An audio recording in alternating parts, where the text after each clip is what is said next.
Vivimos en un mundo en constante cambio que usted merece entender, porque es imposible interpretar la realidad que vivimos sin conocer cada uno de sus colores.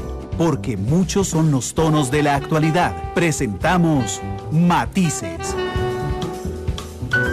Una producción de Noticias Monumental. 90 años en el corazón de Costa Rica. Radio Monumental.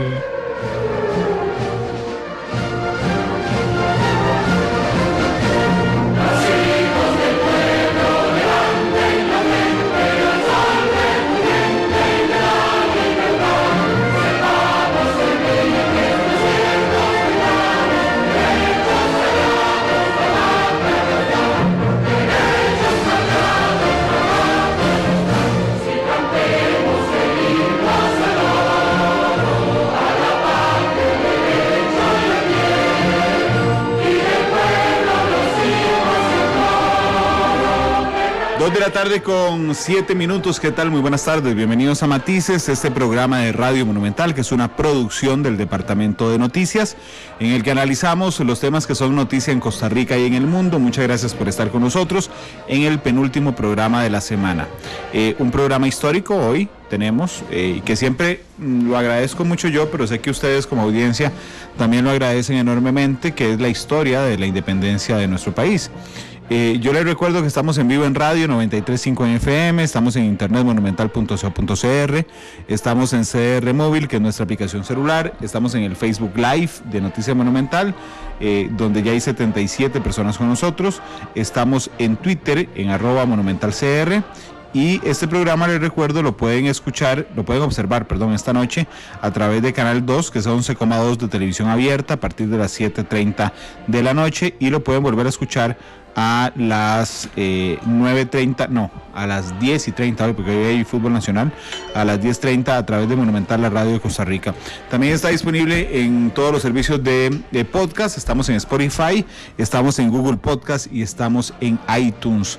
Así es que muchas gracias por estar con nosotros. Dice Daniel Herrera, porque lo vio ya en Facebook Live a nuestro invitado, listos para la clase magistral de historia hoy. Dame Cherita por aquí, no se preocupe. Gracias, Cheris. Don Vladimir de la Cruz es nuestro invitado hoy, ni siquiera tengo que presentarlo, es de la casa. Don Vladimir, historiador, que siempre nos hace el favor de contarnos de una manera única los procesos históricos costarricenses. Don Vladimir, ¿cómo le va? Muy bien, Randall, muchas gracias por la invitación de compartir con su querida radio audiencia, teleaudiencia también. Facebook audiencia también. Esos radioyentes que generosamente han saludado igualmente. Gracias, don Vladimir, por estar con nosotros. Antes de hablar de la independencia, yo quería preguntarle sobre los desfiles de independencia. Los desfiles que se hacen en Costa Rica, ¿qué origen tienen? Porque en otros países su independencia se celebra con marchas de los ejércitos. Aquí son nuestros colegiales los que salen a desfilar. Tradicionalmente han sido escolares y colegiales. Cuando estaba el ejército, alguna actividad se hacía también con participación del ejército. Eliminado el Ejército Nacional, esa actividad descansa fundamentalmente en los elementos civiles del país, que son los elementos de la escuela y colegio. El ejército incluso como símbolo había sido eliminado de los símbolos nacionales en 1906, cuando se le quitaron al escudo nacional unos cañoncitos y unas cosas militares que tenían en la base. 50 años antes, 40 años antes, 42 años antes de la abolición del ejército, eliminamos los elementos militares, bélicos y militares. Claro, ¿sí? Es un rasgo particular, importante del país en ese momento. ¿Sí? Y es curioso porque el himno nacional, que se escribió antes de eso también, 1903, no tiene elementos militares tampoco. No, por supuesto. Ni bélicos. No. Pero no teníamos ejército. Sí, lo que pasa es que el ejército ya venía en un proceso de debilitamiento, para usar esa palabra, desde 1869, cuando el presidente Jesús Jiménez Zamora, el papá de don Ricardo Jiménez Soriamuno, ya había tomado medidas importantes para que el ejército como institución fuera dirigida por civiles. Y se habían tomado medidas también importantes, ya empezaban a tomarse medidas contra los dos grandes militares de la campaña del 56 que habían participado de manera cómplice con el asesinato de Mora y Cañas, que eran Máximo Blanco y Lorenzo Salazar. Y cuando asume el gobierno Tomás Guardia Gutiérrez por golpe de Estado, siendo el militar que había peleado a las órdenes de Cañas, inmediatamente desarrolla el Código Militar, el primer Código Militar de 1831, con lo cual le meten también control civil a los militares. Y elimina la pena de muerte. No solo eso, sino que el gobierno de Guardia, que era totalmente de golpe de Estado por un militar, todo su gabinete es de civiles. Sí. Y de civiles extraordinarios, entre ellos el propio presidente José María Castro, que había sido presidente unos años antes y pasa a ser ministro. Y efectivamente, en 1878 deja de aplicar la pena de muerte. Y en 1882, en vísperas de su muerte, también la abole, ya la prohíbe en el ejercicio del país. Y esa abolición de la pena de muerte o la proscripción de la pena de muerte es muy importante porque los países que abolen la pena de muerte, que ya no la aplican, no la pueden restablecer. Internacionalmente, por convenios y por una gran cantidad de medidas, aquellos países que han eliminado la pena de muerte no la pueden restablecer, porque esto a veces aquí en Costa Rica, con crímenes y un montón de cosas, a veces aparecen ahí algunos costarricenses tratando de señalar que hay que establecer la pena de muerte. Ni siquiera es pensable, no es posible. No hay ninguna manera por la cual nosotros podamos restablecer la pena de muerte. Y voy a poner un ejemplo ahora al revés. Cuando en Perú Fujimori capturó a Miguel Guzmán, que era el jefe de la guerrilla Tupamara, le quiso aplicar la pena de muerte. Perú había abolido la pena de muerte y el gobierno de Costa Rica en ese momento interviene internacionalmente para que no se aplique la pena de muerte e impiden que en Perú se aplique la pena de muerte, a pesar de que Fujimori era un autoritario y no lo pudieron hacer, tuvieron que cambiarle la pena de muerte por una pena a perpetuidad, digámoslo así. De hecho, yo le iba a preguntar, porque aquí nos dicen, claro que tiene una frase bélica, el himno, pero yo no la entiendo así. Jamer Salazar dice, claro, Randall, el himno tiene la frase bélica. Herramienta. Sí, la tosca herramienta ganó a trocar. Yo no la entiendo así porque cuando digo la tosca herramienta me imagino los machetes y las palas. ¿Pero qué es lo que dice exactamente la frase? La tosca herramienta en arma a trocar. ¿En qué caso? Cuando hay amenaza. Sí, claro, cuando hay amenaza. Hay necesidad de defensa de la soberanía, de la independencia nacional. Cuando alguno pretenda tu gloria manchar. Exactamente. En ese sentido, dice, el pueblo está dispuesto a asumir las armas, cambiando los instrumentos de trabajo y cambiando los libros, los lápices, lo que sea, para ir a defender la soberanía nacional e la independencia patria. Ese es un canto heroico pacífico, pero que advierte que no estamos dispuestos a que nos mancillen, nos ocupen, nos invadan, etcétera, y que en condiciones así, se dice, el pueblo costarricense tiene en su sangre, en su ADN, esa capacidad de dar una respuesta combativa a quien lo intente. Yo creo que eso es una cosa nada más alegórica, pero fuerte. Sí. Pero bueno, me fui muy adelante en la historia. No, está bien. Vámonos más atrás. La independencia. Yo le iba a preguntar, porque tengo interés en esto. Yo tengo conciencia, don Vladimir, de que la frase con la que el título con el que se conoce Cartago, la muy noble y leal ciudad de Cartago, tiene que ver en algún momento con el proceso de independencia. ¿Eso es cierto? Digámoslo de esta manera. 1808. Estamos hablando unos años antes que la independencia. 1808, pero ya había movimientos. Napoleón ocupa España. Okay. Destituye al rey. Esto es un impacto en la colonia. Esa destitución, ese dominio de Napoleón de España es hasta 1814, son 6 años. En ese dominio de que cae la monarquía, se establece una constitución política, la constitución política de Bayona, que incluso tiene, curiosamente, representantes de las colonias americanas que no son electos aquí, sino que vivían allá en Europa. Entonces ahí los nombran y ahí participan. Ese es un proyecto republicano importante. A partir de allí se crea un concepto de fortalecimiento de la independencia aquí en el continente. Porque si España ha caído la monarquía transitoriamente o se ha suspendido, los procesos de lucha independentista que ya se venían dando en el país y en América se van a fortalecer. Al mismo tiempo hay una reacción contra la ocupación napoleónica en España, que es lo que el movimiento que se llama juntista, porque se crean juntas populares y eso para restablecerle la monarquía al rey. Y esas juntas se reproducen en América. Entonces en América hay juntas también orientadas a la cosa de la defensa de la monarquía española, pero al mismo tiempo, ahora entendámoslo, y las juntas en España eran juntas independentistas, porque luchaban contra la ocupación española por la independencia de España. Entonces eso repercute inmediatamente a los movimientos independentistas de América. De la misma forma, si España era ocupada y luchaban por la independencia, con más razón en América los movimientos independentistas empiezan a surgir. Y en Costa Rica, bueno, en Centroamérica, ahora vamos a Centroamérica, en Centroamérica se están produciendo movimientos de protesta antiespañolista desde 1808.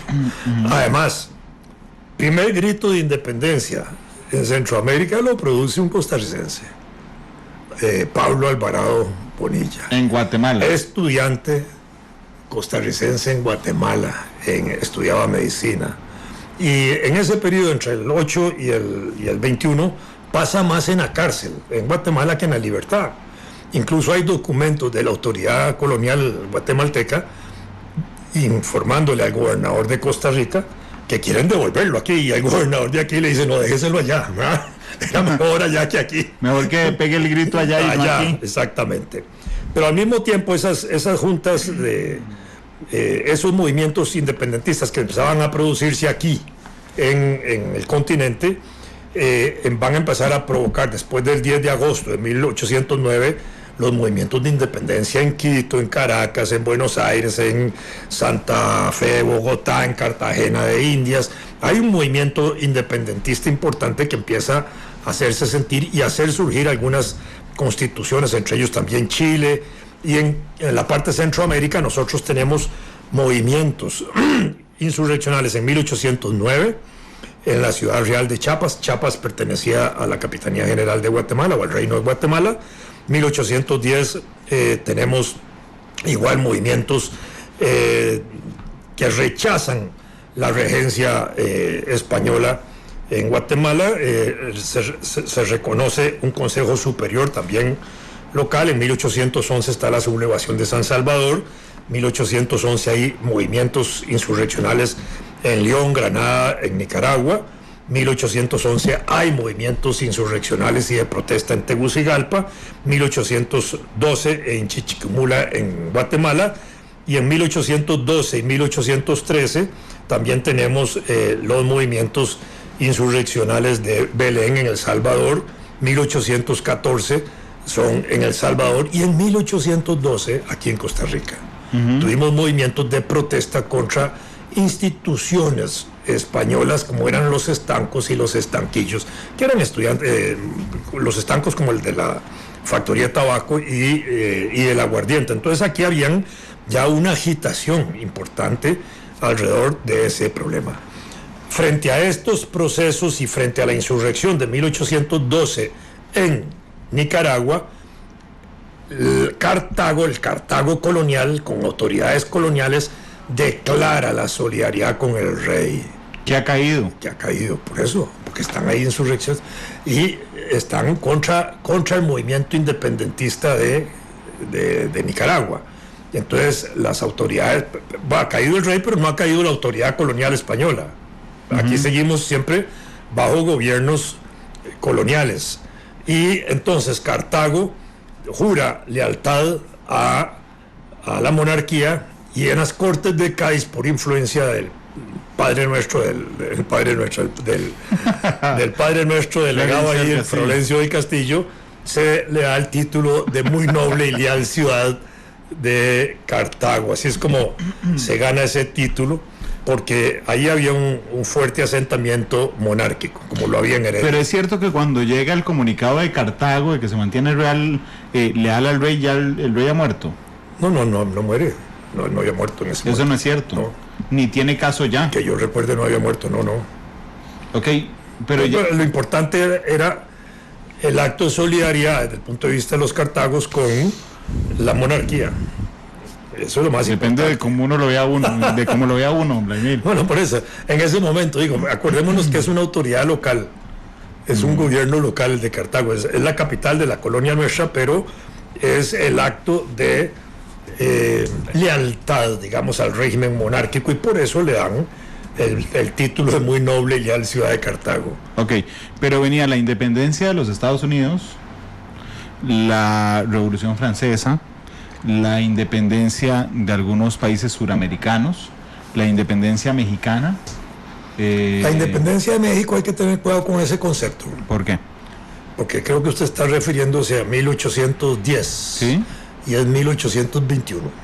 ¿El mismo año que nosotros? Sí. ¿Un día después? 26 de septiembre. Ah, ok. 15 días después. Lo que pasa es que en el 10 se produce el grito de Dolores. ¿En qué año? 1810. Ok, sí. Que es lo que se celebra como el detonante, digámoslo así, de la independencia de México, y se celebra casi como la fecha de la independencia. El 15 de septiembre en la noche hacen el grito de... En realidad es 16. El grito de Dolores. Ajá. 16. Se lo digo porque cuando yo era embajador en Venezuela, y ahí, primer año que yo soy embajador, y empezamos a organizar los actos de independencia, las repúblicas centroamericanas en Venezuela, para festejarlo allá, pedimos la autorización a la Cancillería de Venezuela y nos dicen, no, el 15 no se puede hacer. ¿Y por qué no? Porque ese lo tiene México. ¿Y cómo lo tiene México? Si México no es la fecha de independencia. Bueno, ese es el día que lo celebran. Al siguiente año yo me adelanté. ¿Y usted pidió permiso primero? Desde julio. Ya le teníamos marcado el terreno a México, claro. Por lo menos en eso. Y se pusieron furiosos. ¿De verdad? Sí. Ahora era buen amigo, pero no le gustó lo que yo hice. Pero es que era lo correcto. Bueno, la construcción que estaba haciendo es que había movimientos independentistas importantes, estaba el tema de la Revolución Francesa, ya años antes de la independencia de los Estados Unidos, y eso genera, digamos, cierta influencia en el estado de ánimo de los países en América para independizarse de la madre de España. No, pero no solo eso, es el ejemplo, la influencia y los valores. La independencia de los Estados Unidos es un movimiento interno, obviamente, sí, de las colonias para independizarse de Inglaterra. Se producen documentos muy importantes como la propia Acta de Independencia. El papel de los masones en la independencia de los Estados Unidos es impresionante. Se dice casi que el 98% de los que firman el Acta de Independencia de Estados Unidos son masones. Participa en la lucha de la independencia de Estados Unidos un gran líder independentista americano, Francisco de Miranda, el venezolano. Y ese mismo venezolano en 1776 está luchando en la independencia de Estados Unidos y está luchando en la Revolución Francesa, 1789. Es el único latinoamericano que se reconoce en el Arco del Triunfo. El Arco del Triunfo en París, en el centro de París, es una mole inmensa conmemorativa a este evento. Y ahí en una esquinita superior, creo que en el ángulo izquierdo del arco, ahí está el nombre de Francisco Miranda. A él se le debe también, dicen, es un poco de leyenda, pero es un poco cierto también, el color de la bandera de Venezuela. ¿De verdad? Ahora le cuento. Porque las banderas de la independencia en América empiezan a identificarse con la bandera de Argentina. Celeste, blanco, celeste. Y todas las banderas de los procesos independentistas siguen la bandera de Argentina. Pero de pronto estamos con las repúblicas, estamos con el movimiento bolivariano, están allá luchando en Europa. Francisco Miranda anda buscando plata para financiar la revolución, asiste allá a distintos centros, ha participado en la guerra de independencia de Estados Unidos, en la de Francia, tiene acceso a las cortes, viaja a todas las cortes hasta la de la zarina, hasta que se encuentra con una de esas reinas que para financiarlo le pregunta, y dígame una cosa, ustedes tienen bandera, y no la tenían. Pero viéndola le dice, sí, amarillo como su pelo, celeste o azul como sus ojos y rojo como sus labios. Y ahí cayó la plata y cayó la reina. Sí. De fijo, y ya no podemos contar más de esa historia. Esa la dejamos para otro día. Entonces, las banderas de las repúblicas bolivarianas adquirieron ese color, amarillo, azul y rojo. Nosotros igual en Centroamérica empezamos a copiar la bandera argentina. Las primeras banderas tienen ese carácter, blanco, azul, celeste, blanco y celeste, de distintas formas. Hasta que llegamos al año 48, en el caso nuestro, donde rompemos esa tradición por la influencia que tiene ahora sí la Revolución Francesa, que tiene Francia en los personajes importantes de la época, especialmente el doctor José María Castro y su señora, doña Pacífica Fernández Soriamuno, a quien se le atribuye, digamos, la hechura de la bandera, donde se copian los colores de la bandera, nosotros de manera vertical, horizontal y no vertical como la Revolución Francesa. Y en parte también porque acabábamos de empezar las negociaciones comerciales y diplomáticas con Francia y con Europa, desde 1843 que se empezó a vender y a exportar café. Entonces teníamos un vínculo muy importante y ahí se mete la bandera nuestra, rompiendo toda la tradición del continente, porque tenemos esas banderas de esa forma. Pero ¿qué brocha éramos nosotros? Bueno. Brocha con la monarquía española, brocha con Francia. Usted está haciendo negociaciones para venderle café a Francia y sí, llegamos a la bandera de una vez. Y declaremos la República. Bueno, por Francisco de Miranda, es que el estado de Miranda en Venezuela se llama así. Sí. Digamos, el concepto de república hay que entenderlo bien. Nosotros con la independencia rompimos como en la monarquía y gestamos en términos inmediatos un régimen republicano.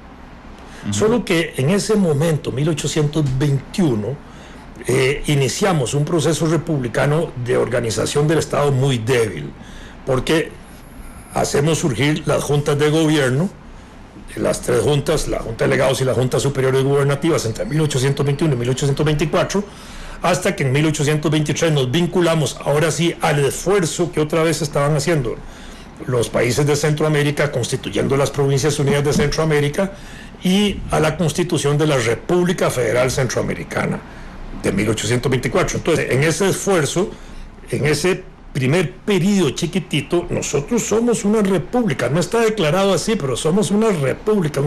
Tenemos un espíritu republicano. Pero al formar parte, ahora sí, de una república mayor, que es la República de Centroamérica, entonces las partes que constituyen esa república pasan a llamarse Estado. Por eso es que nosotros tenemos ese periodo del Estado de 1824 a 1848. Yo siempre, perdón, ya para terminar con el tema de Francisco de Miranda, ¿usted sabe lo que es poder ver con sus propios ojos, uno, la independencia de los Estados Unidos y la Revolución Francesa? Y además participar en la lucha libertadora de Sudamérica. Claro, y después se va para Sudamérica y logra independizar a su país. Sí, claro. ¿Verdad? Eso digo. Es uno de los personajes más apasionantes. Impresionante. Y tan apasionante como el mismo Bolívar. En algunos aspectos que no me oigan los venezolanos puede ser más importante que Bolívar. Más importante. Bueno, le voy a contar una anécdota. La República Mirandiana de Venezuela, ¿no? Le van a poner. Vea, Chávez, cuando yo conocí al presidente Chávez, en varias ocasiones lo vi decir públicamente elogios a Miranda. Y lo levantaba todo lo que podía.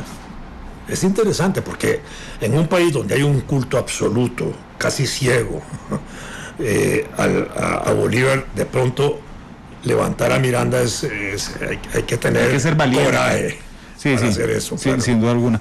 Pero bueno, don Vladimir, se dan los primeros movimientos en el mundo y en el continente respecto a volvernos independientes. España nos da el ejemplo, cuando Napoleón invade España, España lucha por su independencia y nosotros entendemos que también que tenemos que luchar por la de nosotros. Pero ¿cuál es el proceso? Ya no que se vive en Costa Rica, sino que se vive en Guatemala para lograr la independencia de España. Interno, igual, teníamos una situación muy parecida. En Guatemala había universidad, había periódicos. Los periódicos pasan a jugar un papel muy importante en la prensa guatemalteca porque divulga las ideas liberales de la época.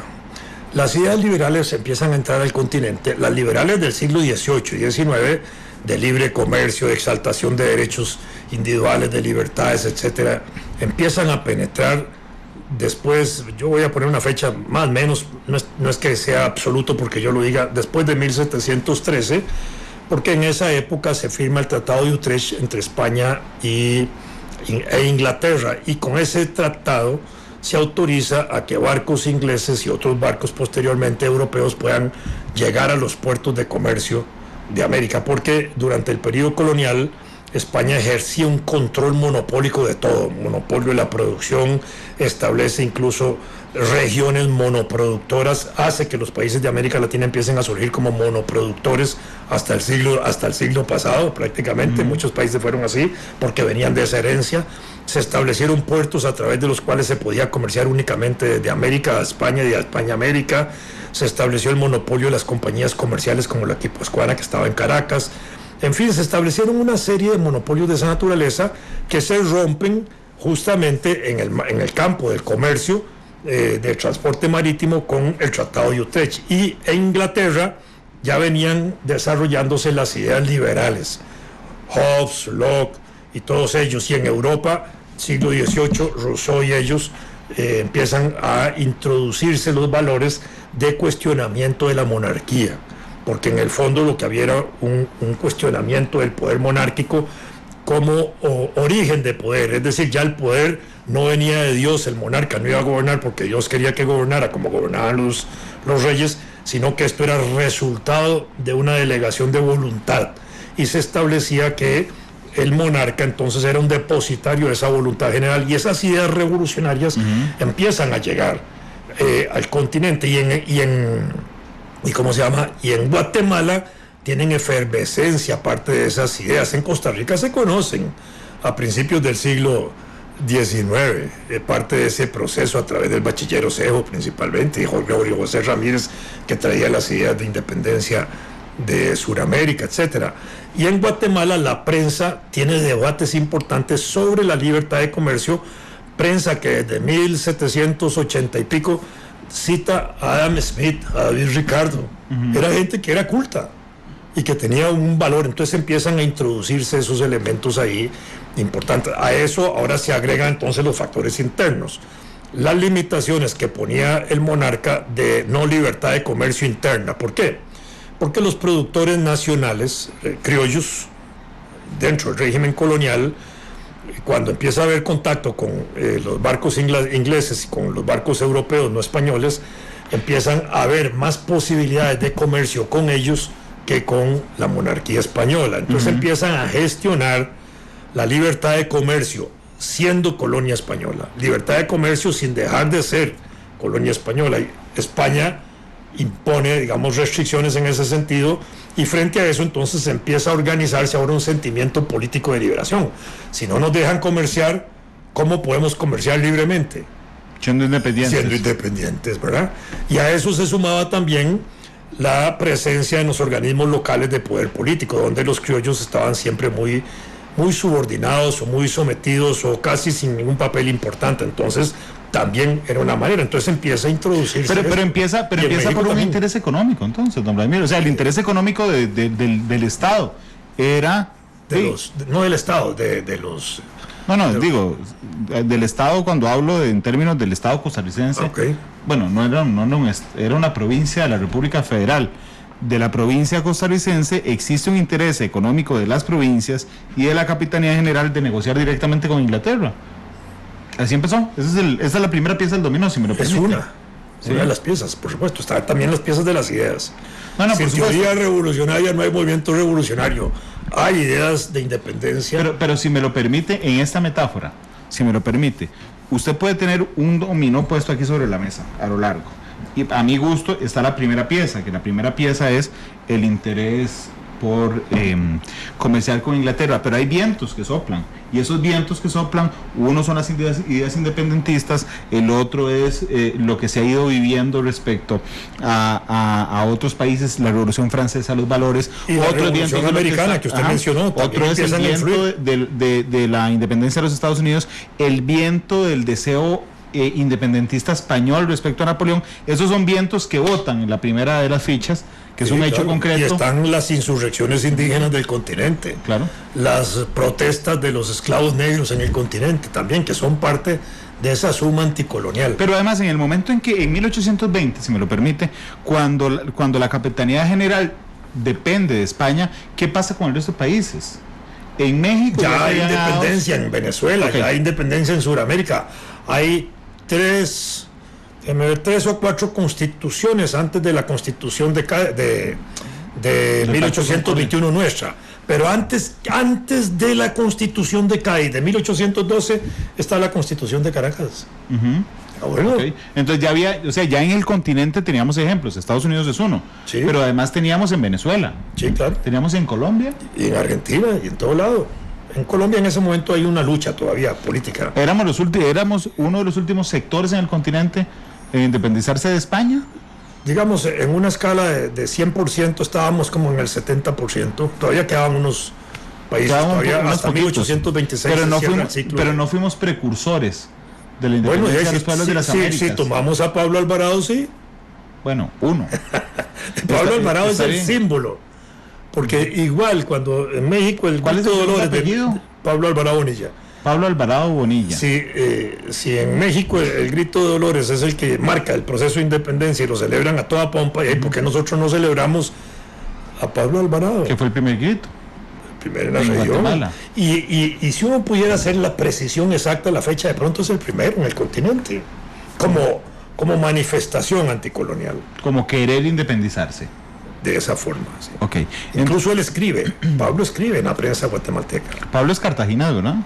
Pablo es colega suyo, coterráneo.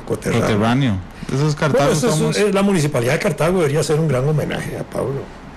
Tenerle un gran monumento ahí, gran monumento. Yo estaba más preocupado por otra cosa, el alcalde en este instante, pero puede ser un tema de campaña electoral municipal. sí. Para el bicentenario. Bueno, digo, el bicentenario debería celebrarse en Cartago.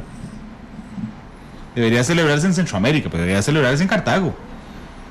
¿Por qué en Cartago? ¿De dónde se decidió ser independiente? En Cartago, el 29 de octubre. Ajá, el 29 de octubre de 2021 debiera ser aquello, la fiesta en la que los cartagos nos acostemos más tarde en la vida. Desde el mediodía hasta el día siguiente, porque eso empieza... ¿Seguro? Sí. En realidad la declaratoria de independencia de Costa Rica es entre las 5 y las 6 de la mañana. No. Tienen que madrugar ustedes. Buena noche. Pero está bien, existen esos vientos que llegan a Guatemala. Pero llega la noticia cuando llega a Cartago y a San José llega al mediodía, el 13 de octubre. Cuando llega la noticia de lo que ha sucedido en México, en Guatemala, con el acta también de León de Nicaragua, esa noticia llega al mediodía del 13 de octubre, no llega en la noche. Ok. No hay faroles ahí. Ok. No hay faroles. Los faroles son el 15 de septiembre en la madrugada. El 15 de septiembre. Eso es en Guatemala, no, en la noche, más bien. Sí. En la tarde. Es en la tarde del 14. Del 15. ¿Y por qué lo celebramos el 14 en la noche?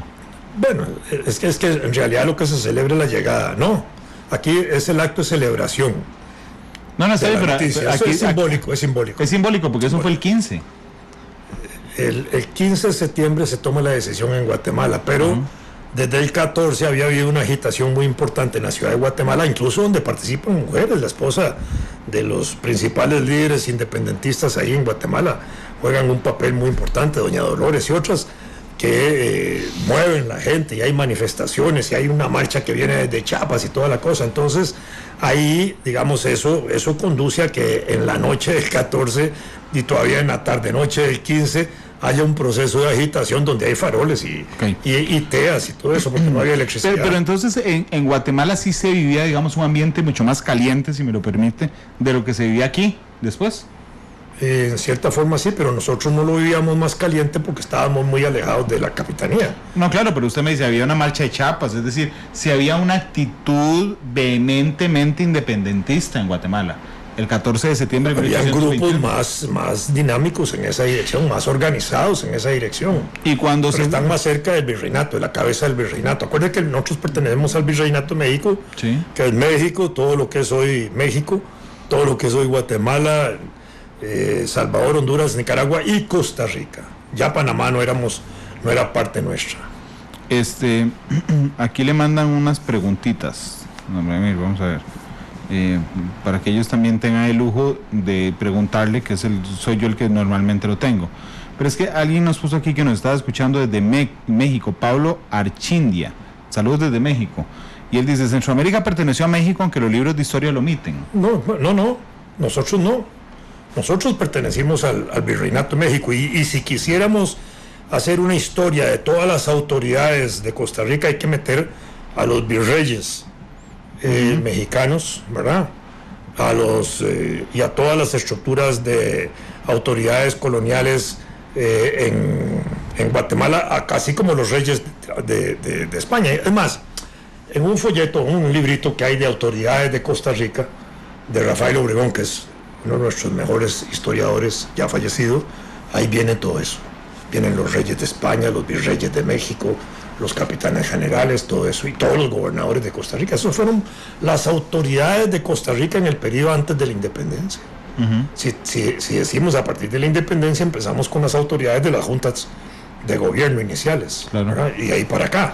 Claro, pero nosotros teníamos al gobernador, si vamos en orden ascendente, teníamos al gobernador de Costa Rica, al capitán general, digámoslo así, sí, general, al virrey y al rey. Sí, claro. Esas eran nuestras autoridades hacia arriba. Así era. Como Guatemala estaba geográficamente más cercana al virrey, por eso es que se da ese movimiento fuerte. Nosotros éramos la cola de la Capitanía General. No solo la cola, éramos la parte más extrema, la parte más aislada también, desde el punto de vista de obras de infraestructura, de caminos y eso.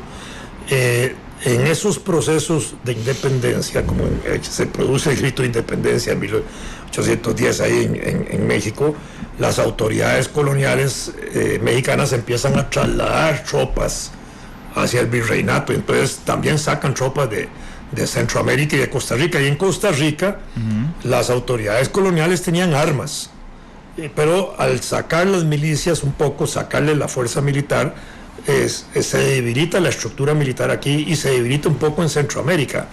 Por eso la lucha por la independencia de Centroamérica no tiene ese carácter épico de grandes batallas militares contra ejércitos coloniales, porque no había ejércitos que derrotar. Uh-huh. Y si no hay ejércitos que derrotar, no hay necesidad de crear un ejército para derrotar fantasmas. Claro. El ejército libertador se constituye para derrotar una fuerza ocupante. Aquí no había. Aún así, en el caso de Cartago, para ponerlo ahora en términos nuestros, en Cartago el gobernador tenía armas. Y cuando está el bochinche de la información que llega el 13 de octubre, el gobernador trata de recuperar todas las armas que hay en el país y concentrarlas en Cartago. Y el 28 de octubre en la noche, cuando están ahí los delegados que van a tomar la decisión el 29 de octubre en la mañana, Santos Lombardo le quita las armas al gobernador.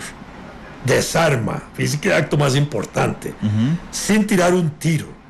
Lo deja desarmado con un doble propósito. Primero, para que el gobernador colonial, en ese momento Juan Manuel de Cañas, que era un déspota, un tirano, un represor, carajo más odiado, que acabado de asumir la gobernación porque había muerto el gobernador anterior, Ayala, y en ese sentido le quitan las armas con el ánimo de que el gobernador no las use contra la decisión que se va a tomar, y en posibilidad de que la tengan también los independentistas en el caso de que haya que defender la independencia, porque el gobernador Juan Manuel de Cañas, cuando se declara la independencia, firma el acta de independencia, porque ahí está obligado a firmarla, finalmente se somete a eso, pero conspira muy finamente en el proceso siguiente, porque el acta de Cartago se manda a jurar a los pueblos, y en ese juramento a los pueblos, ¿verdad?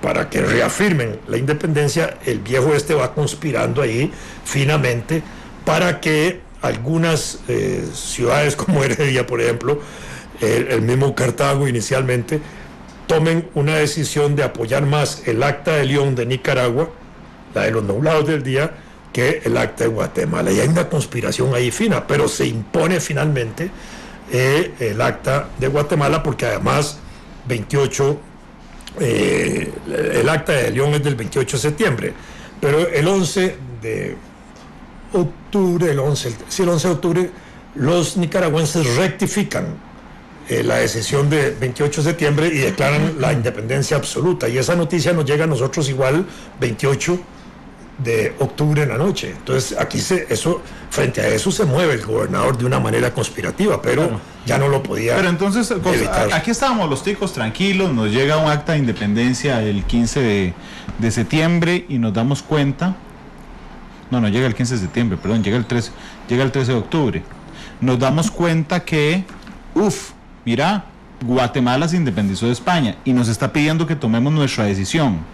Pero también nos llega el acta de León, que es la de los nublados del día, que dice, no vamos a tomar ninguna decisión hasta ver qué pasa. No, se declara la independencia hasta que... A ver qué pasa. Se aclaran los nublados del día. Esos eran las cataratas que tenía el viejo obispo Jerez, que es el que redacta esa frasecita. Okay. Entonces tenemos dos opciones, o declarar la independencia completa o sumarnos a la de Nicaragua y decir, bueno, está bien, vamos a ser independientes, pero vamos a ver qué pasa. Ok. El 28 nos damos cuenta que la propia Nicaragua ha anulado la de los nublados del día, y ha declarado la independencia. Sí. Y eso tiene peso. Sí, claro. Pero entonces lo que estaba haciendo Cañas, el gobernador de Costa Rica, era decir finamente por abajo, apoyemos la ORSA. Sí. Así, si después se echa para la independencia, no nos peleamos con la monarquía. Sí, claro, no tuvo eco. No tuvo eco. En ese proceso, después de declarada la independencia de Costa Rica, el gobernador Cañas queda interinamente gobernando todavía hasta que se termine el proceso de la jura de la independencia. Sin embargo, San José y Alajuela toman la decisión de desconocer el gobierno provisional de Cañas. Okay. Y establecer la primera junta de delegados, 11 de noviembre. Entonces, en ese momento ya tenemos el primer gobierno propio independiente. Y ese mismo gobierno del 11 de noviembre convoca a la redacción de la primera constitución en muy breve plazo, porque esa constitución empieza a redactarse alrededor del 25 de noviembre. Sí, se redacta en 5 días. Y influye mucho también Pablo Alvarado.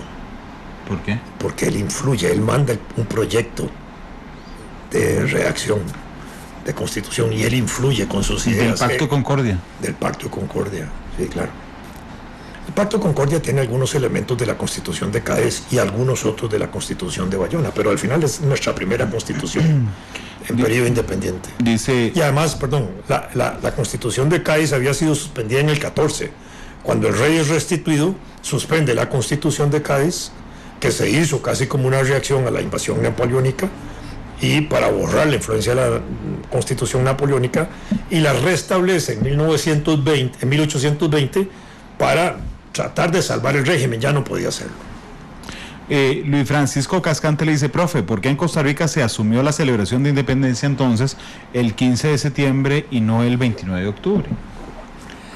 En una época se celebraban las dos fechas, después escolarmente se empezó a establecer con más fuerza la del 15 de septiembre porque es la que adoptan todos los países centroamericanos, y especialmente en la década de 1960, con motivo de la reunión de presidentes centroamericanos que hubo aquí con Kennedy, se llegó también al acuerdo, no con Kennedy, sino con los presidentes centroamericanos, de celebrar de manera conjunta la independencia el 15 de septiembre. Y el gran profesor de Educación Física Nacional, Alfredo Cruz Bolaños, que era director general de deportes en esa época, propone entonces la idea de la marcha, esta de traer la antorcha. Es una idea de él.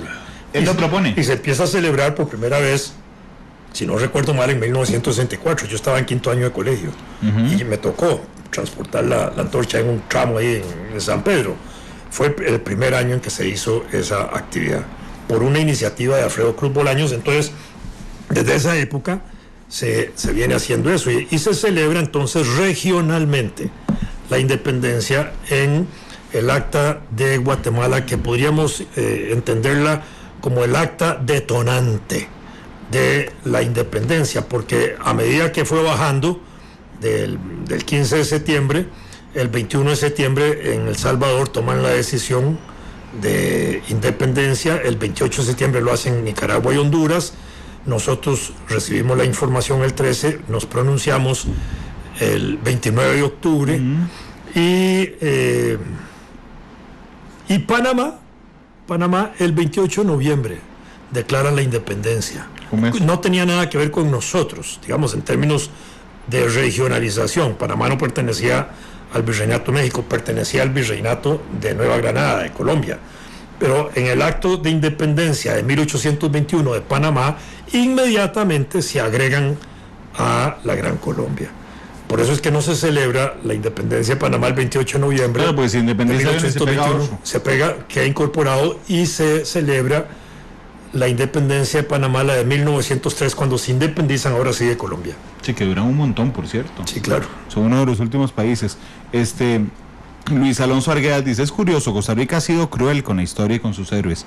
En Estados Unidos, por ejemplo, muchos personajes históricos tienen sus monumentos y museos. Ellos sí respetan y alaban la historia. Sí, claro. Sí, nosotros somos tremendamente crueles. En todos los países del mundo. De hecho, la independencia costarricense, en la celebración de este domingo del presidente de la República, es en el Parque Nacional. No es el mejor sitio. Bueno, tal vez simbólicamente, porque ahí se reafirma la independencia y la soberanía nacional frente a la posibilidad de haber sido conquistados por William Booker y habernos sido anexados como territorio a Estados Unidos y haber sido esclavizado al pueblo. Claro, pero ahí está el Monumento Nacional para recordar eso. No, por eso, pero eso es en ese sentido. Quizás voy a tomarle lo que usted está diciendo, más bien valdría la pena hacer un gran monumento de la independencia nacional, con Pablo Alvarado y los grandes próceres de ese momento, ¿verdad? Sí, que no celebramos, no hay, ni recordamos. Que yo recuerde, espero no equivocarme, creo que no hay un monumento a la independencia de Costa Rica. No, yo creo que no. Allá en México hay un monumento a la independencia. Sí. El del Ángel. El Ángel de la Independencia. Sí, ahí está. Don Vladimir, dice Walter Chacón, ya usted nos contó lo que hizo el gobernador Cañas una vez que se tomó la decisión, pero dice, ¿qué actitud tomaron los representantes españoles en Costa Rica cuando decidimos aceptar la independencia? Cañas hizo eso, pero ¿qué otros españoles habían aquí? Bueno, es que la autoridad era Cañas. Nada más. Pero digamos, no tenía una policía española, no tenía un cuerpo. En el momento español. En que Cañas firma el acta, se somete a la decisión de los. Pero él tenía un cuerpo de policías, no sé. Desarmados desde la noche anterior. Claro, no, por supuesto, porque quería ratificar la decisión de Santo Lombardo. Conspiran finamente para revertir la decisión de Cartago, no lo logran, pero tampoco pueden actuar, ni política ni militarmente contra el acto, y se va fortaleciendo la idea de la independencia rápidamente. No hay ninguna posibilidad de que ellos puedan retomar. Habían quedado prácticamente fuera. Sí, es impresionante. ¿Y las autoridades españolas en Guatemala? Igual. No hubo resistencia. No tenían capacidad. Claro, esa era mi pregunta de si Cañas tenía que un cuerpo de... No sé, permítame que me vaya antes en la historia, pero por ejemplo, cuando los romanos tenían la Palestina del primer siglo, porque es la historia más conocida por todos, digamos, todos asumimos, mira, si Poncio Pilato estaba en Judea y por eso mató a Jesús en el año 30. Bueno, esta historia toda la sabemos. Pero esas autoridades romanas iban con legiones militares. Lo que le iba a decir es que Poncio Pilato, que era era el representante romano en Judea, tenía una legión completa y una torre llena de policías que se llamaba la Torre Antonia. Ok, vámonos a Centroamérica. ¿Había policía española aquí? Había policía en todo el continente, las milicias. Pero en el momento en que empiezan a producirse los movimientos de independencia en el continente, los virreinatos, que eran 4, México, Nueva Granada, Colombia, Perú y el sur, ¿cómo se llama? El de La Plata, empiezan a concentrar las fuerzas militares en los virreinatos, porque había que defender a la autoridad superior, al virrey. Claro. Entonces debilitan mucho el interior de los virreinatos. Y se equivocan, claro.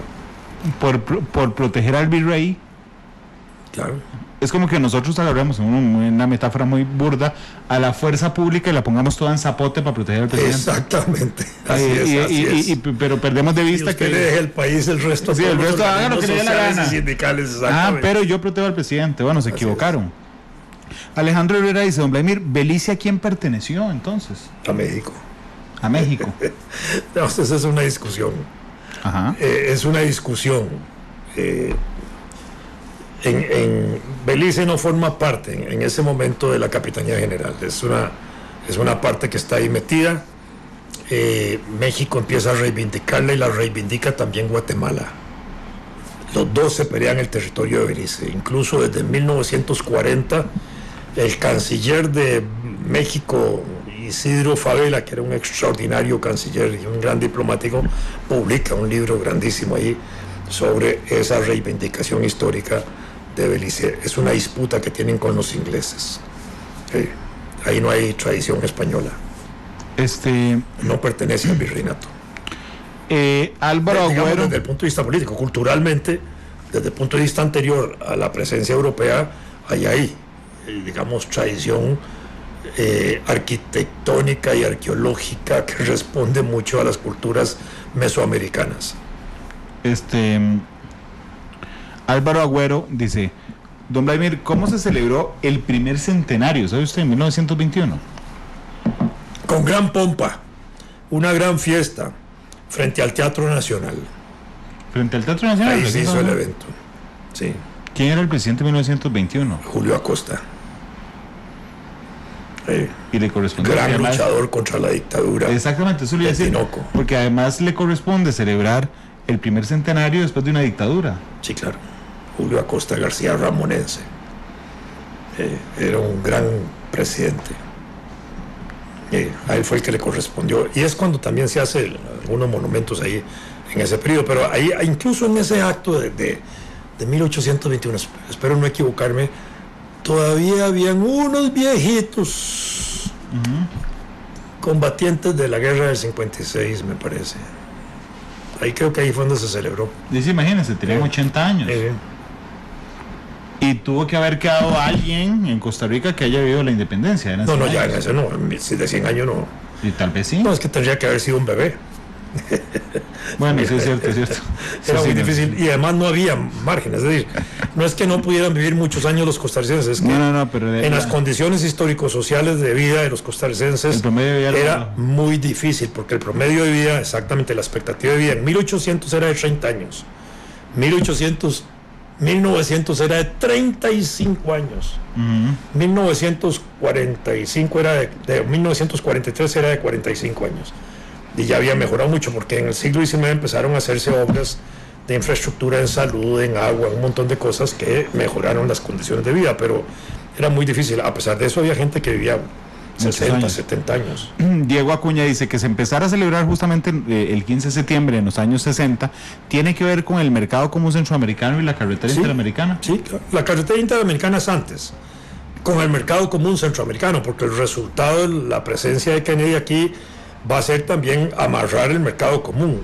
Ya la idea de centroamericanizar la región como mercado venía desde antes, pero en la década del 60 se impulsa la construcción del mercado común centroamericano, se aprueba, Costa Rica ingresa y en ese sentido empata con esa idea de esto. Es también la época en que se hace un ejército centroamericano, el CONDECA, Consejo de Defensa Centroamericano. Había existido antes que esto la ODECA, la Organización de Estados Centroamericanos, que era más simbólica que otra cosa. Desde 1890 se venían impulsando políticas desde afuera, no desde adentro de la región, para impulsar mercados regionales, y se discuten políticas de comercio importantes en esa dirección. Pero ya había, digamos, esos sentimientos, eso empata perfectamente con eso. Era parte de eso. Fue Jin Lee, dice, deberían invitar a don Vladimir más a menudo. Sí, pero todos los días lo puede escuchar en Monumental a las 3:30, así es la cosa.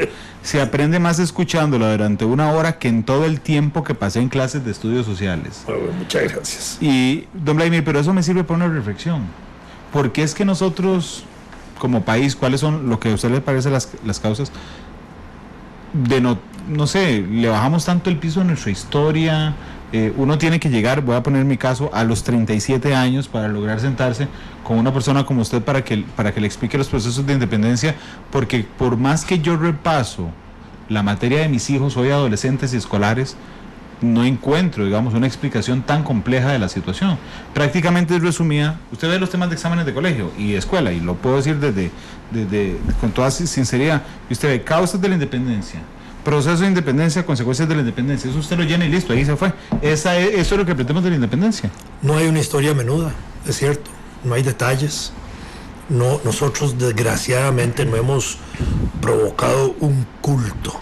Ajá. Por el estudio de la historia, pero además tenemos por el estudio de los personajes históricos. Pero además tenemos muy poca producción cultural. Yo he pensado siempre, si uno tuviera los recursos financieros, por ejemplo, para hacer una película sobre Pablo Alvarado, claro, entonces más conoceríamos a Pablo Alvarado. Sí, claro. Pero resulta que no tenemos cine. Pero ni siquiera no tenemos la película, pero tampoco tenemos al personaje. Claro. Incluido en el estudio. En el relato, ni en el relato histórico. Sí, claro. Pero es que a lo que me refiero es que usted en México ve películas de la independencia. Sí, claro. Es decir, a Pancho Villa nadie que esté vivo ahora lo conoció, pero todos los mexicanos saben quién es Pancho Villa.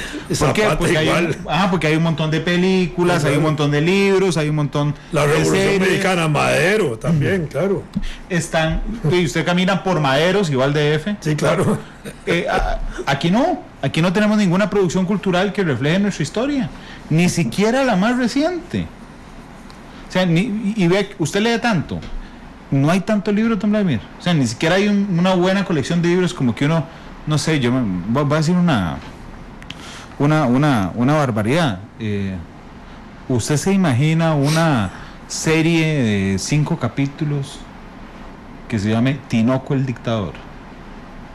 Y entonces vemos como un relato, como podemos ver en cualquier lugar. Le voy a dar una primicia. A ver. Esa me gusta, don Vladimir. Le he propuesto al equipo aquí de producción de Monumental, ¿sí?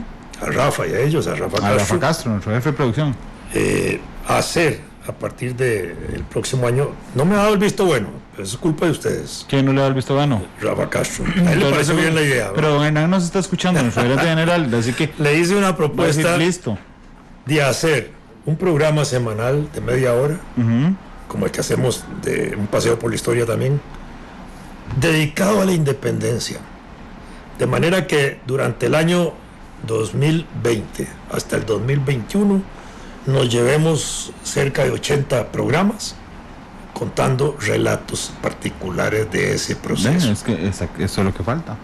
Bueno, yo hice esa propuesta, ahorita está en el aire. Ahorita llama don Hernán y dice que sí, Pero no estoy diciendo esto para presionarlo, estoy dándoselo como no, hombre, pero yo necesito presionar porque pienso que después sale mañana. Pienso que lo van a resolver positivamente y que de pronto hacemos una especie de camino por la ruta de la independencia del continente para concluir en Costa Rica en 80 relatos más o menos, o uno por semana desde enero en adelante, digamos así. Le voy a dar un ejemplo. Ayer se celebraba el aniversario del golpe de Estado en Chile, ¿verdad? Sí, claro. Y entonces el recuerdo.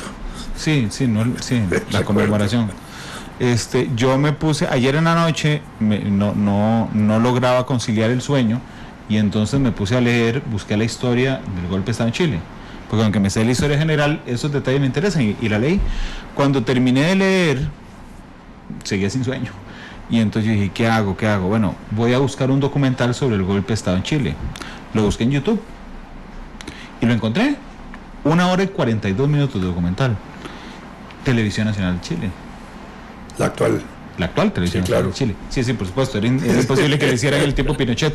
Pero a lo que me refiero es que es el propio Estado y sus medios de comunicación los que desarrollan un culto a lo que pasó. Sí, claro. Y una revisión histórica. Sí, porque generan hay procesos históricos que no se pueden rectificar, y lo que sucedió, pero sí se puede revisar la historia. Claro, pero ahora que usted dice revisar la historia, había 2 documentales de primeros. Uno, Televisión Nacional de Chile. Otro no, otro era una cadena X. La Televisión Internacional de Chile se llamaba El Día que Todo Cambió. Está bonito el título. Sí. El Día que Todo Cambió, 11 de septiembre de 1973. El otro se llamaba De una dictadura a otra. Usted nota el cambio de enfoque que hay. En uno veníamos por la vía institucional, claro, y se echó a perder, ¿verdad? Y el otro no, el otro acusa a Allende Que fue un gobierno democráticamente electo. Sí, el primero de un socialista por elecciones en América. Pero digamos, acusa, su visión de mundo del documental era acusar a Allende de haber generado, digamos, una situación de crisis que propició otro golpe de Estado, digamos, por medio de Pinochet. Pero es el mismo Estado el que genera sus relatos, el que hace que la gente se interese, sí, claro. ¿verdad? Pero nosotros ni celebramos la fundación del Estado de Costa Rica, de la República de Costa Rica, ni celebramos la independencia el día que es, y entonces realmente somos... ¿Cómo somos? Leía, yo no recuerdo si lo había comentado con usted. Vea que nosotros carecemos de esa malicia histórica, o ese criterio malicia, que ni siquiera acontecimientos relativamente cercanos los reflexionamos con más profundidad. Y los acontecimientos de 1948, la guerra, eso sigue siendo todavía una nebulosa, a pesar de que ya se acerca uno más a eso, ¿verdad? Entonces usted ve cosas como esta, siglo XX, gobiernos democráticamente electos desde 1882 cada 4 años, ¿verdad? Ruptura, 1917, golpe de Estado militar, dura hasta el 19, cae la dictadura, se restablece el proceso democrático de cada 4 años, venimos hasta el 48 con gobiernos democráticos de cada 4 años, se produce una guerra civil, ahora vamos a hacer un paréntesis de eso, pasa la Junta de Gobierno, se restablecen los gobiernos democráticos cada 4 años, y entonces tenemos el siglo XX que la gente dice dictadura, es la de Tinoco. ¿Y la de Figueres? Sí, claro. ¿O acaso no fue una dictadura? Sí, o no, acaso no fue un golpe de Estado. Golpe de Estado contra Otilio Ulate. Fíjese lo que le estoy diciendo. Porque había ganado las elecciones. Él había ganado las elecciones, la guerra es para restablecerle el poder a Ulate, y Figueres firma el pacto Ulate-Figueres, y le dice a Ulate, usted se queda ahí 18 meses fuera, yo voy a gobernar. Porque él no le da un golpe de Estado a Tinoco, no derroca a Tinoco, a Picado. A Teodoro Picado. Teodoro Picado, después del pacto con la embajada, con el pacto de la Embajada de México, técnicamente pide un permiso para retirarse, ¿verdad?, del gobierno, y asume Santo León Herrera, el designado. Entonces, allí sigue el gobierno constitucional de Picado terminando su periodo. La maniobra de Figueres, que era que Picado renunciara totalmente, se integrara un gobierno provisorio donde él estuviera, Figueres y otros de sus hombres, eso no sucede. Entonces Figueres se ve obligado a imponerle a Ulate el pacto y decirle, yo tengo las armas, usted se queda aquí afuera esperando ahora, y ahí entra entonces un gobierno de facto contra Ulate, y un gobierno dictatorial por sus efectos, por sus hechos. ¿Acaso hablamos de la dictadura de Figueres? ¿No? La Junta de Gobierno pasa a ser como un gobierno democrático moderado, que no lo fue. Sí. No lo fue. Bueno, pero es además, parte de nuestro vacío histórico. Pero además, cuando decimos dictadura es porque dicta lo que hay que hacer. Sí, claro. Pero la Junta de Gobierno lo era. ¿No había asamblea? Elimina la asamblea. Sí. Elimina toda la Corte Suprema de Justicia y nombra por decreto a todos los magistrados. Y le voy a dar otra cosa que es otra bomba. A ver. Figueres destituye a todas las autoridades municipales de Costa Rica y las nombra por decreto. Póngale atención a eso. Claro. Ahí sentó las bases de la futura dirigencia política de Liberación Nacional cuando crea el partido en 1951. Bueno, pero yo creo que está, bueno, digo, no lo repetimos así en el relato, eso está claro, pero yo creo que está claro que es un golpe de Estado. Y que para mí está claro. No está claro en términos documentales porque nadie escribe eso.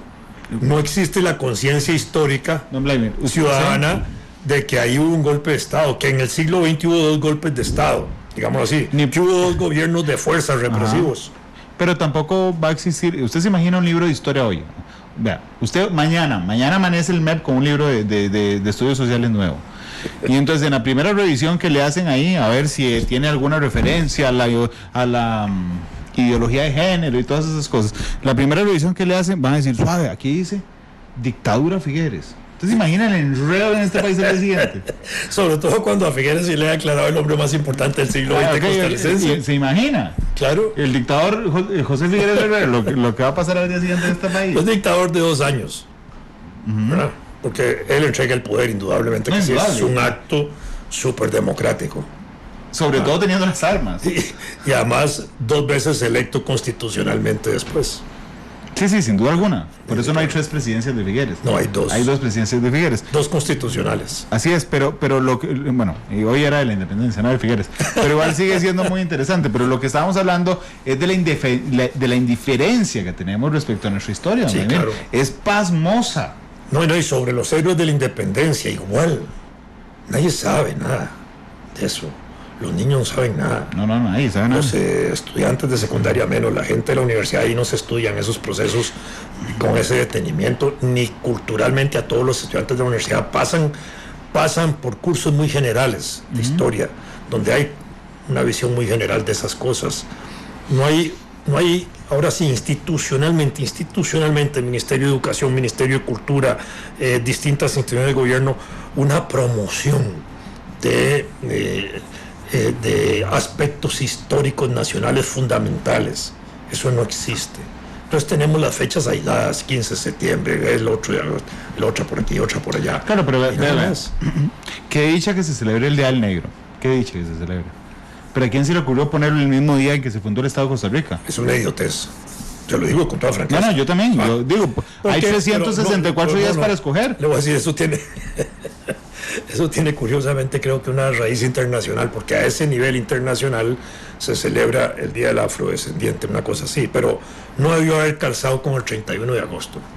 Pero eso lo que demuestra es la ignorancia de los diputados también, que toman una decisión de esa, y el Ministerio de Educación, que acepta ese tipo de cosas, y el Ministerio de Cultura, que también, cuando deben decir estas fechas son sagradas, aquí no se le puede meter otra fecha encima. Claramente, al 15 es como si al 15 de septiembre le metieran la celebración del Día Afrodescendiente. Al 15 de septiembre, al 11 de abril, al 31 de agosto, al 29 de octubre, no debería metérsele ninguna fecha.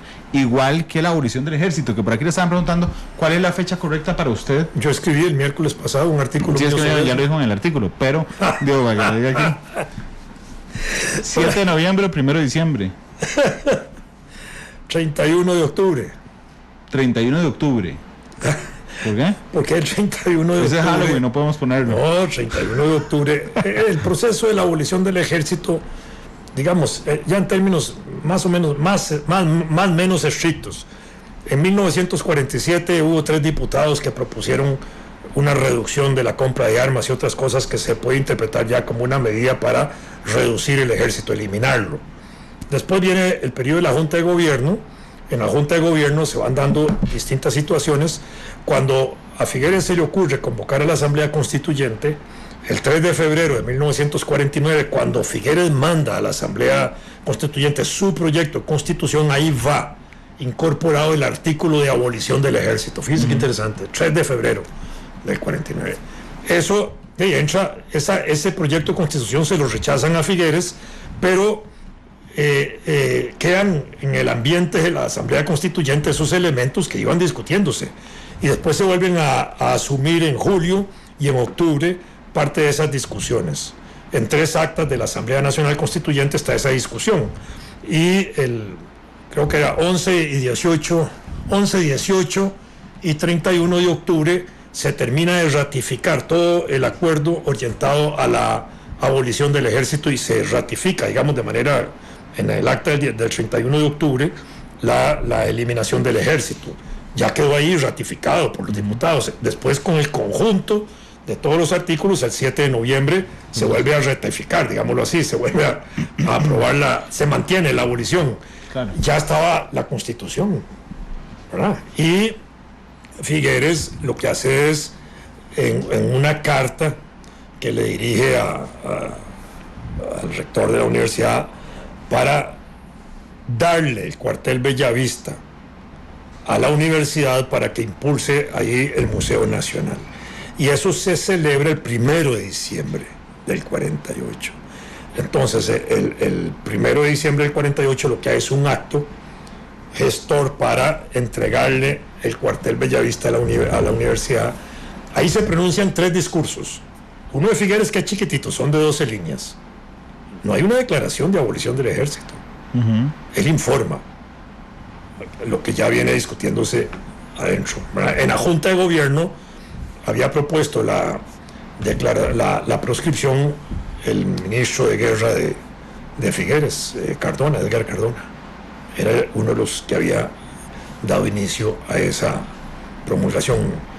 Lara Bustamante había propuesto antes que ellos un poco la abolición del ejército como diputado. Entonces, ahí hay varios momentos históricos alrededor de eso.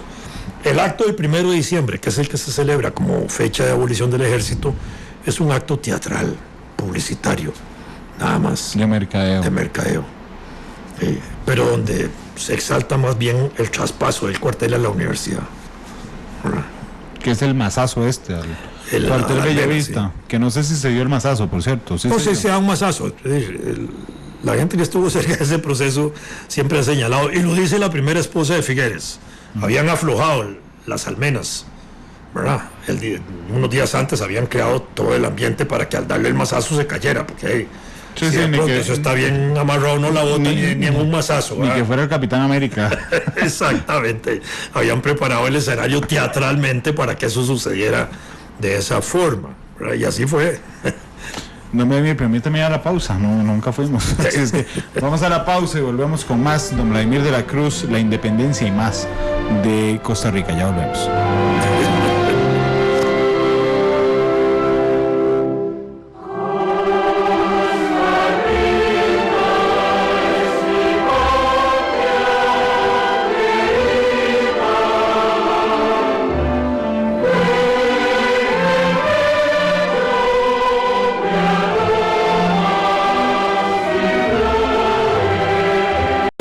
Matices.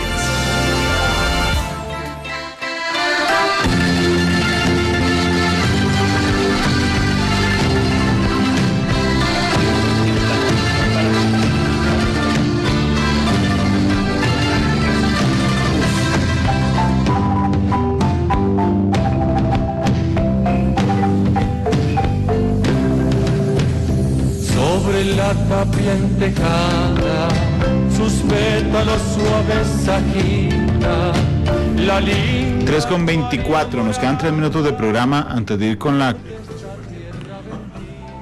Se fue tiempo, sí. Oiga, no le pedí la canción, pero usted se la había pedido. Ya ahí está puesta, himno de Centroamérica, de la independencia. El himno de la independencia de Centroamérica. Sí. Don Vladimir, finalmente me interesaría una reflexión. Las banderas, yo ando una en el carro chiquitito. Sí. Pero ya uno no va en ningún lado. Yo chiquitillo, bueno, por lo menos en Cartago. Yo tengo que reconocer que yo chiquitillo no venía a San José, pero en Cartago todas las casas tenían banderas. Ese es otro asunto. El uso de la bandera. Es como para hacer un programa, Randall. A ver. Cómo se debe usar la bandera, el respeto que debe tener, cómo no se debe hacer, cómo no se debe usar. No se puede usar como mantel, no se puede usar, no se le puede poner nada encima, no se puede firmar, no se puede usar como objeto comercial. En fin, hay un montón de cosas. Eso, hay más de 20 y pico de cosas que regulan aspectos de la bandera. Entonces, en materia de carros, el uso oficial de la bandera está regulado para que se use de determinada forma. ¿De verdad? Sí, claro. No, en realidad uno no debería andarlo ahí pegadito por todo lado. Nunca se puede usar en un carro la bandera atrás. No se debe usar tapando la llanta, la tapa, que a veces la prensan, sí. Porque la bandera no puede tocar el suelo, no puede tocar ninguna superficie. Cuando la bandera cuelga, debe estar siempre sobre cualquier superficie para que no se ensucie, no se dañe, no se manche, etcétera.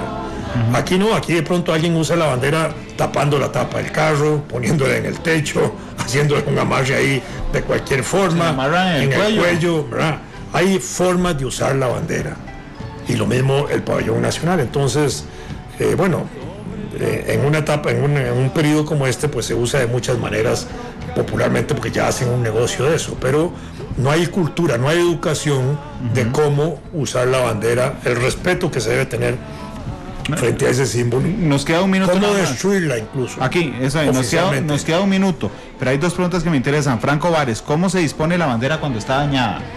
Eso se hace una ceremonia igual que como se iza, se baja, se arrea. y se recoge con toda la formalidad y la bandera, en el caso nuestro que tiene franjas, se puede cortar por franjas, ¿verdad? Se mete en un incinerador, ¿verdad? Con todo el respeto, se le pone un inflamable, se quema y las cenizas se entierran. Eso es un acto absolutamente privado, no puede ser un acto público.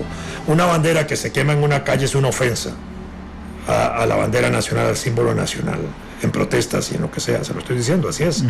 Y podría ser sancionable, incluso creo que está sancionado por el Código Penal. Entonces, hay formalidades importantes que se deben hacer. Las banderas no pueden estar públicamente puestas, dañadas, deshilachadas, como a veces está la de la bandera ahí en la rotonda, sucias, ¿verdad? De ninguna manera. Entonces, eso tiene que ser cambiado. La bandera siempre debe estar más o menos extendida, ¿verdad? Cuando hay lugares donde no se puede extender, les ponen una varillita especial para que se cuelguen, ¿verdad? Cuando se coloca en ciertos eventos, puede colocarse perpendicularmente. Nunca se debe enterrar la bandera, se puede poner encima de un ataúd para ciertos eventos, pero tiene que ser recogida antes de enterrarla. No se puede enterrar envolviendo el corazoncito de Oduber como hicieron, ¿verdad? Ok. Y cosas así. Gerardo Alpizar dice la diferencia entre el pabellón y bandera. Pabellón es muy simple, el pabellón es la integración de la bandera con el escudo. Y el pabellón solo lo pueden usar oficialmente los presidentes de los supremos poderes, del Poder Ejecutivo, Legislativo, Judicial y el Tribunal Electoral. Los embajadores y cónsules, se pone el pabellón en los consulados y en las embajadas. Y se usa también en las capitanías de puerto, ¿verdad? En algunos... se puede usar en otros eventos muy pocos, son el uso propio. ¿En los centros educativos? No. Porque en no todos sale el pabellón. Nada, no se puede usar el pabellón. El pabellón sí se debe usar siempre que en un acto público, escolar, institucional, lo que sea, esté uno de los presidentes de los supremos poderes. Ese es el emblema, el símbolo que se debe usar, ¿verdad? El pabellón. La bandera no, la bandera no. En placas de carros, el pabellón, la bandera con el pabellón, el escudo, solo la pueden usar los presidentes de los supremos poderes. Los miembros de los supremos poderes, diputados, magistrados, etcétera, ministros, pueden usar la placa de los colores de la bandera, pero no pueden usar el pabellón. Gracias, don Vladimir. Un gusto, como siempre, se va el tiempo volando con usted. 3:28. El himno de independencia de Centroamérica. Así es, poco conocido. Sí, muy poco conocido. Despedirá hoy Matices a las 7, un resumen especial de Noticias Monumental. Hasta luego y feliz tarde.